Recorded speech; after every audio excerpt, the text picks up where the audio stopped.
Second.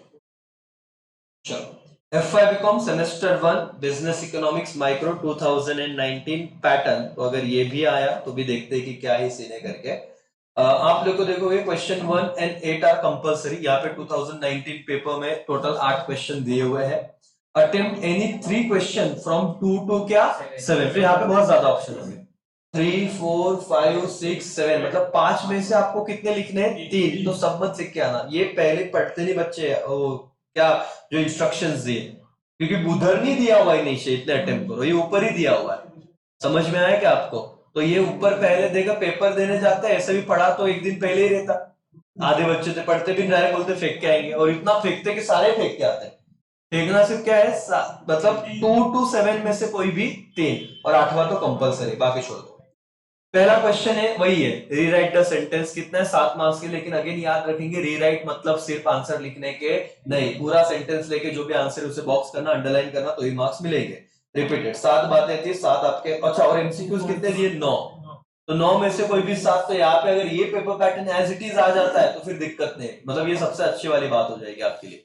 फिर state with the following statement are what state whether the following statement are what true or false। तो reason तो बोला नहीं, लेकिन आप एक काम करना, एक एक मार्क्स के लिए आप ट्रू ट्रू फॉल्स फॉल्स जो भी है वो चीजें लिख देना। तो आपको 7 और 7 14 मार्क्स, यहाँ पे भी 9 दिए, तो ये 14 मार्क्स आपका खत्म हो गया। 14 मार्क्स का पहला क्वेश्चन।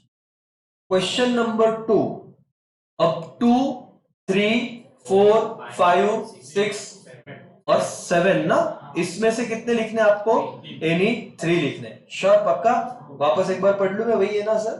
हाँ, कि आपको कितने में से लिखने? 2 से 7, मतलब 2 3 4 5 6 7, मतलब 50% ऑप्शन दिया है उन्होंने डायरेक्ट। देखते हैं सर क्या है।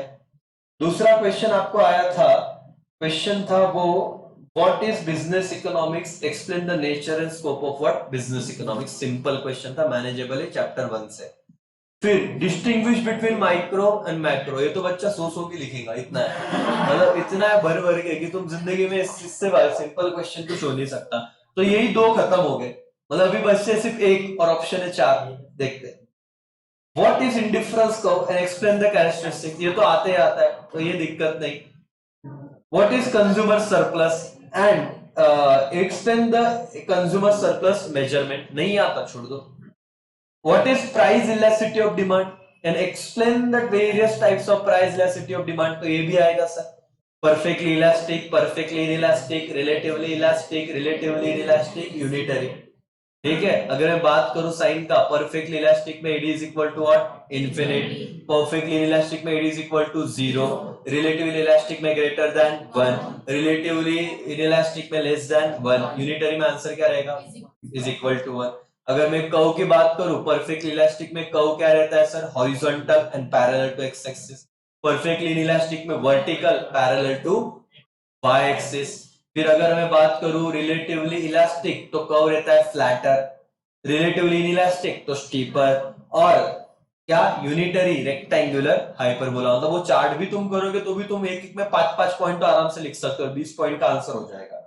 फिर आपको तो explain the internal and what external economy of scale, जो अभी मैं बता रहा हूं आपको, तो वो वाला है। मतलब 6 में से तो 3 लिख रहे, और ये पेपर पैटर्न 2019 का अगर आता है, और उसके बाद तो ऑनलाइन ही पेपर हुए तुम्हारे, और कोविड की वजह से ज्यादा तो पेपर हुए नहीं, क्योंकि लास्ट 2 ईयर आप देखोगे तो ऑनलाइन ऑनलाइन ऑनलाइन वही चल रहा था।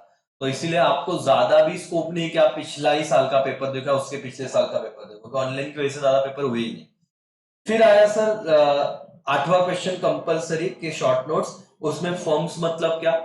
Types of utility. Repetitive question, ये तो आप पहले कर रहा है, 2-3 पेपर ना कर ही लो जो मिल रहा है, वो आगे तो फिर टेंशन ही नहीं।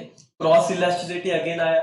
उसके बाद क्या है? एवरेज प्रोडक्शन क्या है, वो फॉर्मूला लिख देना भाई। टोटल प्रोडक्शन डिवाइडेड बाय आपका क्या, तो जितना अभी नंबर ऑफ यूनिट जो अपन लिखते हैं, तो उतना कर दोगे आपका एवरेज प्रोडक्शन आएगा। और खत्म। कितने लिखने थे इसमें भी? एनी 2, और कितने थे? 4। तो 50% ऑप्शन, तो खत्म हो गया तुम्हारा 70 मार्क्स का पेपर। ठीक है ना, 70 मार्क्स 14 मार्काचा एक प्रश्न। किती लिहायचे? 5। 14 पंचे 70 झालं। 14 into 5, 14 5 70, डन। कोई दिक्कत नहीं। तो ये अगर पेपर पैटर्न है तो भाई फिर तो चांदी है, मतलब ये इसमें कोई दिक्कत है ही नहीं। डन बेटा। तो मेरे हिसाब से ऐसे ही आएगा, तो फिर तो सिंपल है करके। चलो, तो पेपर पैटर्न डन हो गया। Pune university same 1।